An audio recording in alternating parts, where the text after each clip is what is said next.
Hey guys, Thomas Jr. here, aka Mustached Tom, here to review the movie Free Guy.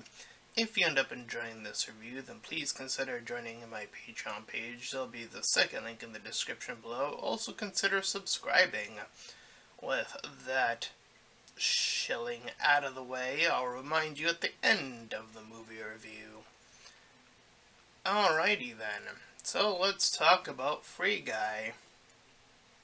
So, I think it should be known that I have, in terms of Ryan Reynolds-based movies, have thoroughly enjoyed him in his best performance movie ever, Buried. And I've made it very, very clear that I was pretty disappointed in all iterations of him in Deadpool. So yeah, you know, it's been a little bit of back and forth, but all is willing to move forward to the next thing, I suppose. So let's talk about Free Guy. And the moment this movie was advertised, it was also advertised with the cameo appearances of famous YouTubers slash Twitch streamers such as Jacksepticeye, Ninja, and Pokimane being three that I at least recognized immediately from the trailers. I think there were some others I didn't recognize, but still, we'll get to that when we get to that. But let's start from the beginning and talk about scene by scene and try to be as objective as possible here, because that is what my channel has been striving for, and, you know. Anyways, so the movie starts with some narration from Guy, which is Ryan Reynolds' character actual name is just Guy. Or the guy in the blue shirt anyways, or whatever they also call him. So, in this video game world, not to be confused with a video game movie, that is not what this movie is, and it's already being marketed now as a video game movie, fuck that noise, that people who have sunglasses are considered heroes, and they get to do whatever they want. Whereas he and a few others, his buddy cop, meet and have to, do what they're doing, get robbed and sort of just comply with whatever's happening. Then we're introduced to this woman, whose name we'll later learn on is, hold on, it's somewhere in my notes, not Casey, Millie. I'll just refer to her as Millie so it's not too confusing. So anyway, she makes a deal to get some information about a location. Kills the guy after her questions, or his questions I should say. But it's a video game, so it's fine, I guess. And it's very clear that she knows some of the lines of the fellow NPCs that are walking around, and I immediately put that in my notes as an, oh, well, that's happening, okay. Anyways, Guy begins to follow her, seeing her for the first time. And, as he does, he immediately gets hit by a train, which would mean he would reset to wherever he was. And we learn pretty early on that Free City 2, which is the name of the actual game, it's called Free City. Free City 2 is coming out, which is a little bit of the theme of this movie, I suppose you can call it, on, video game sequels, and I have had time to think about it from every or as many perspectives as I possibly can.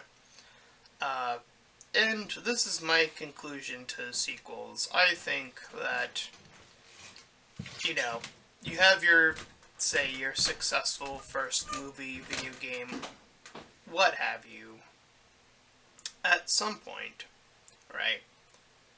With enough supply, you get demand. That is just the way of business. And people, being beings of people who want more, eventually get to that point of being like, oh, but what if, they continue their adventure after the fact? Like, I think that is a more commonality, more so than, oh, that story's just done after one thing. Especially if you leave a movie with a cliffhanger, obviously, then people are going to be like, well, now there's obviously going to be a sequel, right? Or, or a prequel or something, if, there's information to glean beforehand. And again, with the success of first thing, people eventually want a second thing, and game company complies with giving them second thing. Now, whether that second thing is good or not comes down to how much work they are willing to put in, and people then being objective about whether or not that second thing was as good or possibly even better than the first or worse. Because it could go either way. That's not to say it could ultimately fail or it will always fail. There are the very early on sequels when you think of that. Alien versus Aliens, Terminator 1 versus Terminator 2, things like that, where it's like, ooh, that sequel's really good, and you have a struggle to figure out, like, which one tops the other. Whereas some other sequels, it is really obvious which one's better, and which ones are significantly worse. So, Anyway, enough of explaining sequels. I think that's as far as I'm willing to go on that matter. Anyways, Guy wants to try something new, and that gets all the NPCs really confused. They're like, what? So they're back getting at the bank, getting robbed again because they are on rails. These NPCs, they sort of just do the same thing that they did the previous day. It's like a reset of that day. And he sees the girl with the glasses, Millie. And this time, when the place gets robbed by this person, this player, he takes the glasses from that player and eventually kills the player, NPC, or PC, I guess I'll say. NPC, for those non-gamer types, is a non-playable character, by the way, and a PC would just mean a playable character. Sorry. I forget I'm doing a movie review on a movie, so, I try to be as basic as possible, if just in case someone comes across this movie review and is like, I've never played a video game in my life, so I don't know. Anyway, so when these glasses are put on, it shows what playable characters are able to see, all the pickups. So now Guy is able to see all the pickups within this world. And all the other glittery things as well. So he's able to take a little bit of extra money from the game. And, on the outside world, because this movie has two different, things that's going on, We see these two guys who are working on the game, and they see that something suspicious is going on with this, so they go in as cops, or one does, and one goes in as a bunny for whatever reason. And they start to chase this guy, thinking he's some sort of professional hacker or something, and they use their own hacks to platform the game to their will to try to get to him. But, as you see in the trailer, he auto-plastics himself to safety.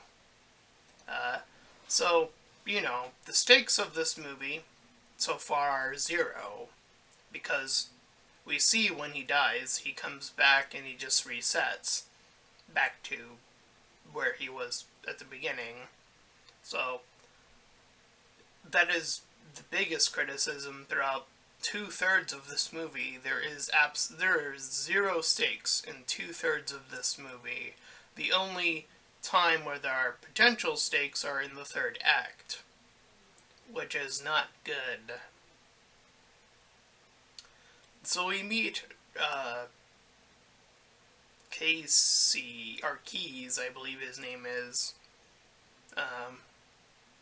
So he's talking with this other coworker, the two cops that we just saw, and he's talking with this other guy about his previous failed, experience, how he ended up here in this position, and the other guy replies with the strangest thing I think I've ever heard, which is, he replies, and I kid you not, with white privilege, brah, or something, I'm paraphrasing with the brah there, but white privilege?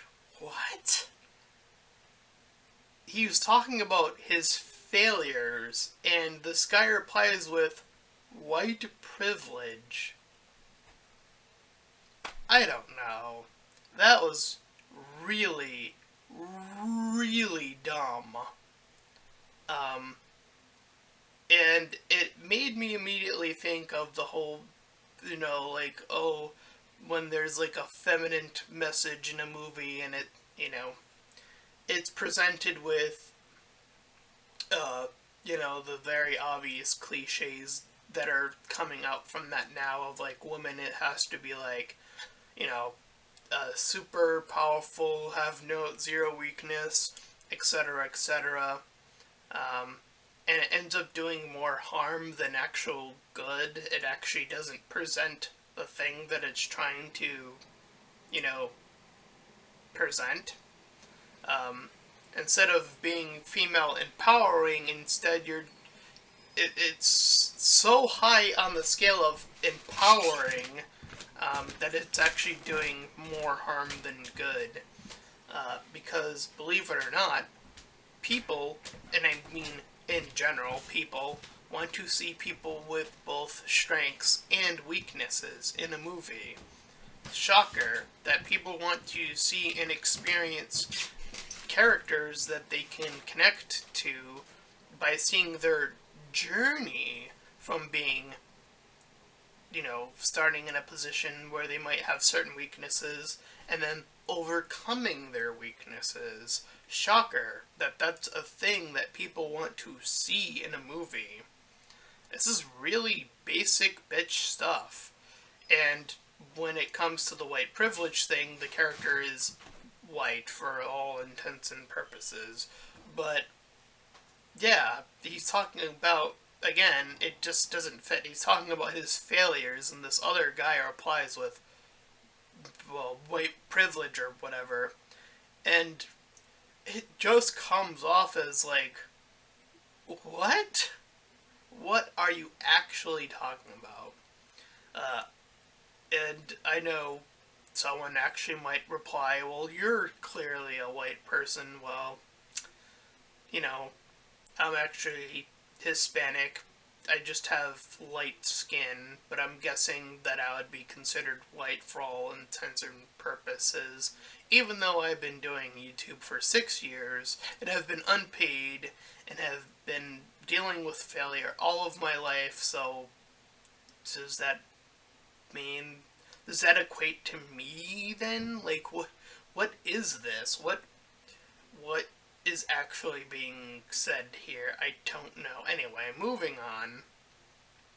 So the two leads we see get interviewed, Millie and Keys, and they're asked about their video game, asked about if they're a thing, a unit, but they're like, nah. At least at this point in the movie.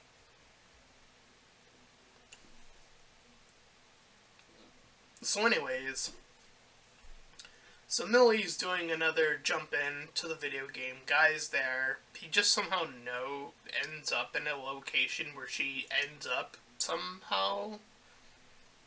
I don't know. Just okay, just because the plot needs him to be there now, he's just suddenly there. Anyways, she jumps into a portal, so he jumps into a portal. And the two talk. She talks about being, an experienced player versus him being a NPC without realizing he's an NPC, and him being a noob or a new player versus her being an experienced one. Thus, we get our montage after the fact where he dies quite a little bit. And that's where we get our first Twitch cameo from Ninja, and then preceded by YouTube personality Jacksepticeye. And this is what I'm going to say about this, since that's where my notes are, and this is where they appear. So, to this, I say, fuck this part of the movie. And for this particular bit, fuck Ninja, fuck Jacksepticeye, and fuck Pokimane. Yep, I'm gonna go there, because I know exactly what this is. You see, these cameos aren't to help build the plot, to help build the story. They aren't actual characters.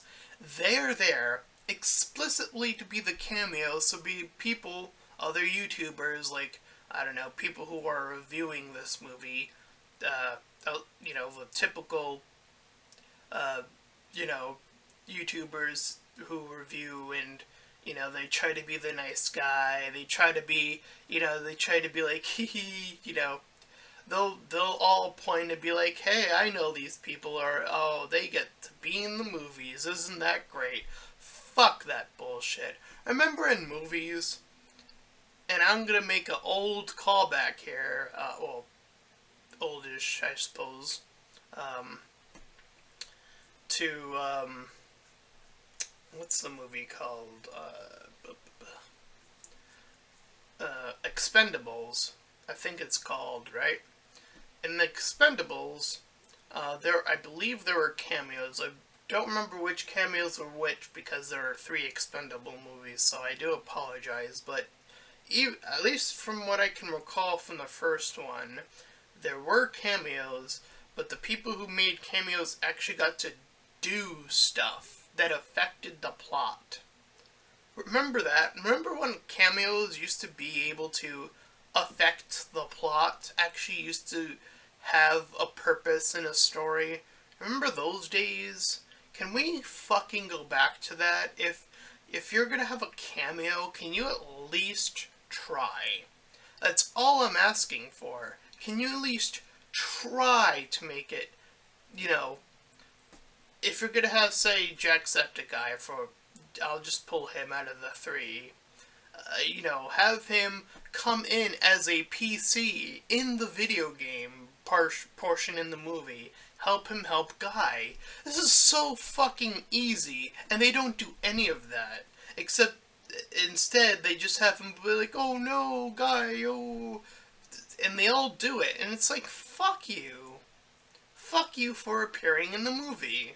This is completely pointless. This is just to have other YouTubers suck the dick and be like, oh, they got to appear, woohoo, hee hee hee. Fuck you. Kindly just fuck those 3 in particular for that instance. I know, at least I know from seeing it. Jacksepticeye, I've seen him do, the kind stuff. I know. But fuck you for this. I get, fuck you. The movie gets to do one of these, so I get to do one of these. And I did it twice, so there you go.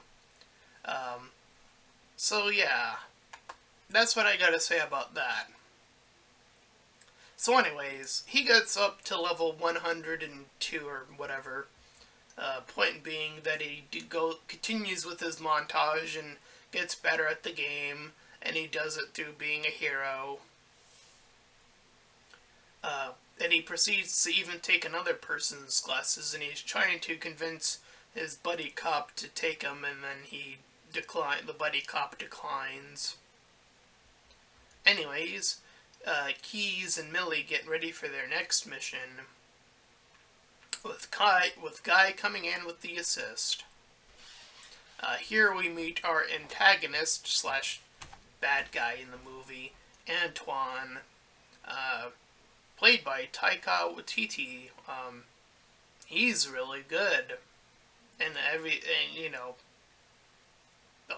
he's a very good actor. What can I say?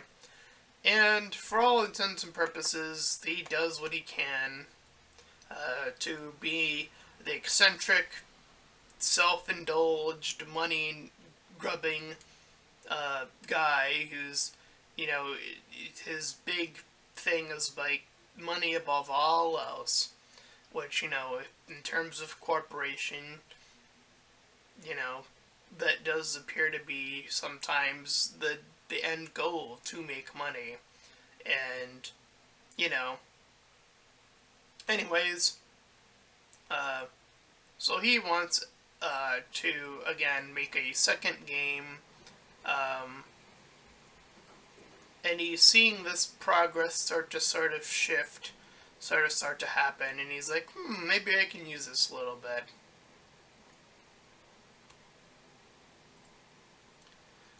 Anyway, so the two, Guy and Millie, hang out, and he kisses her, so he gets to learn her real name.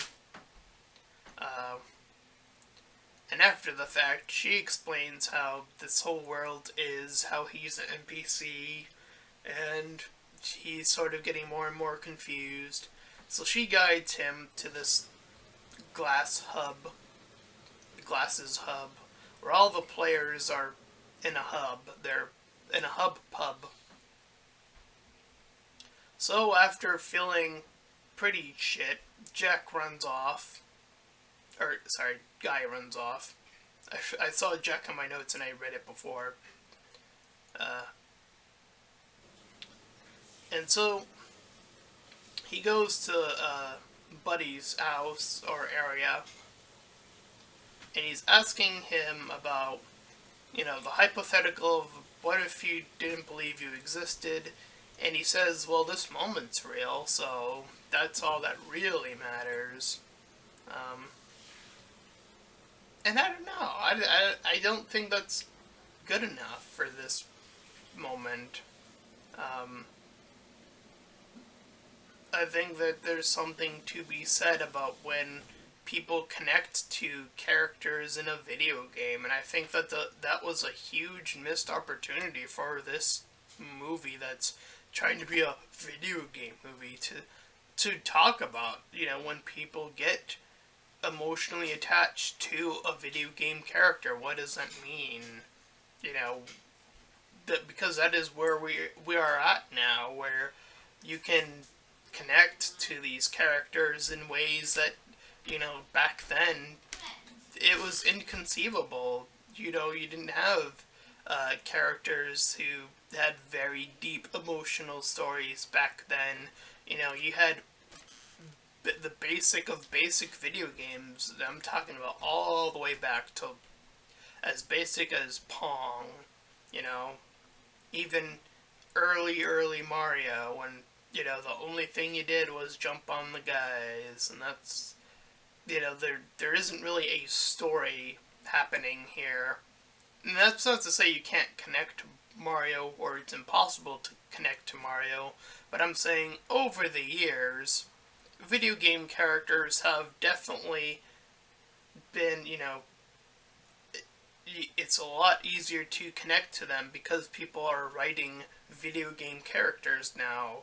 They are exploring all different types of avenues, all different types of personalities, all different types of, things that, again, just back then weren't even conceivable. It just didn't happen back then. And I think that this movie hugely wastes that opportunity to explore that in this entire movie. And again, why? That was your moment, and you fucking wasted it. You fucking wasted it on a smaller theme. Be like, yeah, this moment's real. Like, yeah, okay, sure, that was nice, but it could have meant something so much more. So why not go for the more? Anyways, we get our second dose of cameos. More Jacksepticeye. Pokemon does hers. Again, fuck them for doing it. Fuck them for appearing in the movie. Fuck it. They're just there to be there. And then a reboot is ordered among the big guy, the big evil guy. So everyone starts in the game freezing up. And Millie, after being rebooted, talks to Guy, who seems to be rebooted himself.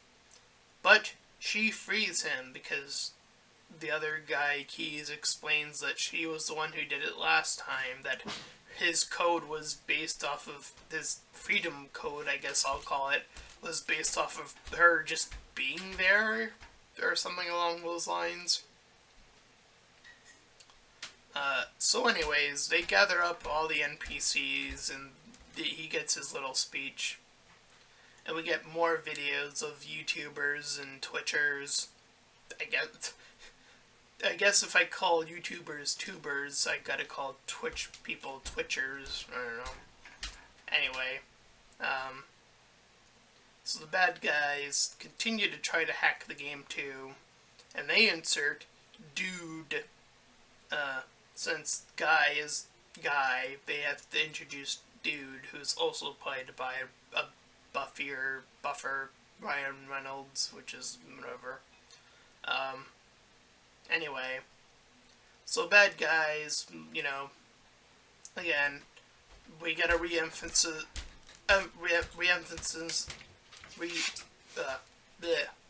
they re-emphasize, there we go, that's the word I'm looking for, the numbers above all else. We get another little snippet of, a guy who also, we have learned, again, has stolen the code, or it's actually not that bad, apparently, what he did, because, so let me break this down. So Keys and Millie, right, they sold him the game. That's what they did. That's what they say in the movie. They sold him the game, and then, it's super successful, and he gets all the credit because, well, he owns it now, right? According to, giving it to someone for money. That's usually how things work in the real world. So he technically owns all of this. However, they have been trying to find the source code, which they say belongs to them, which is confusing. And that's not to say that, they didn't create the base game. I'm not saying that they did. I'm just saying they sold it. So I'm not sure what their end goal was originally. Like, they were trying to sue him, which I don't think would have ended in their favor. I don't think so. Because, again, they sold it. So I don't get what the whole point of the first two acts of the movie are, again. This is another case of that. In the third act, it switches slightly to it sort of working out very differently, but again, that doesn't set up, it doesn't fit the first two acts of the movie again. So now we have no stakes in the first two the acts in the movie. Now we have the first two acts also not filling in what our characters' ultimate desires are in a reasonable way. Which is, again, really bad. So anyways, the dude is inserted, and the bad guys, again, they want this all to be over. So they DC, or disconnect, all the player characters, and Buddy arrives on the scene. Thus, guy with glasses now gets to make a Marvel reference, question mark, with the shield, and then it suddenly cuts to, and I kid you not, the guy who plays Captain America, Chris Evans, makes a cameo. Why? And I don't know how they did this. They licensed not only that song, the Marvel, da-da-da-da song, they also somehow licensed the lightsaber music from Star Wars? So did Free Guy talk to Disney or something? And people within Disney or something? Like, how do they... I don't know. Because obviously Marvel and Star Wars are both owned by Disney now, so... Is Free Guy under Disney secretly? Is that something that I should be aware of? Because I don't know how that happened, but whatever. These are references just to make people go, ooh, that was a reference, again. And again, I say, fuck that shit. But hey, something in the actual plot gets to happen, where he gives the glasses, which was a part of the plot, to Dude, which now that Dude is seeing all the playable things he can interact with, he kind of just goes fucks off. So anyways, Keyes warns Millie about how big bad guy is gonna cut the servers. So he starts taking them down, and she starts to run over. So she offers, getting there when he's down to the last possible server, that all she wants is that initial, server box chip, the original code, and she will give him the future games that he wanted, the sequel, all of it. He can have all of that shit. She just wants the original thing. So he actually accepts this term. So they make a deal. Okay, so that, again, very different from where we were at the beginning of the movie. So then we cut to them making an altered title of the game called Free Life. And we see Guy talking to Millie. And this prompts her to see that she, again, gets more context clues from Keyes about his interest in her. So she runs out to go kiss him. And Guy goes to hang out with Buddy. And that was the end of Free Guy, after they just sort of wander off in the Free Life game. So yeah, I should also point out that Bad Guy tried to continue to make his sequel, and then he got in big over his head, and he got panned by the news about how many bugs there were and how insufficient the game actually was. So actual commentary that actually fits into something that is consistent with actual current video game topics about how more current games tend to typically have bugs in them, and how about it doesn't, of course, it's not going to address, like, whether or not people actually try to fix them.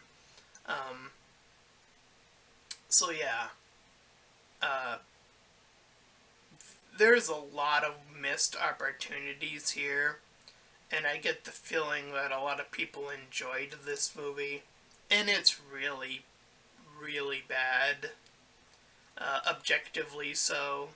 Again, the first two acts, completely no stakes, zero stakes for the first two acts, and you also have the first two acts sort of shift from what is happening in the third act to such a significant degree of what the characters want, and it just sort of pops and shifts into this sort of third act of like, oh, we're okay, just go, go, go.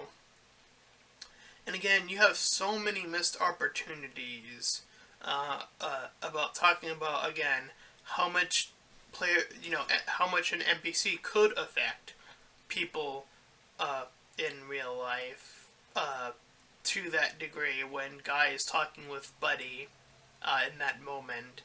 A huge missed opportunity there. I would also argue a huge missed opportunity to talk about some of the other issues that I really fucking pissed that they didn't even bring up. Not just sequels, because I don't think that's the problem. I don't think wanting to make a sequel is a bad thing, even though the guy is, really up his ass and all about money. I get that, but still, wanting to make a sequel, I don't think that's necessarily a bad thing. They didn't even talk about fucking loot boxes. Fuck you, movie. How dare you have an opportunity to talk about one of the scummiest things on the gaming platform that most gamers are complain about, certain loot boxes and certain loot schemes, I would dare to call them. And this movie doesn't even encroach, doesn't even step in that direction because it doesn't have the balls to.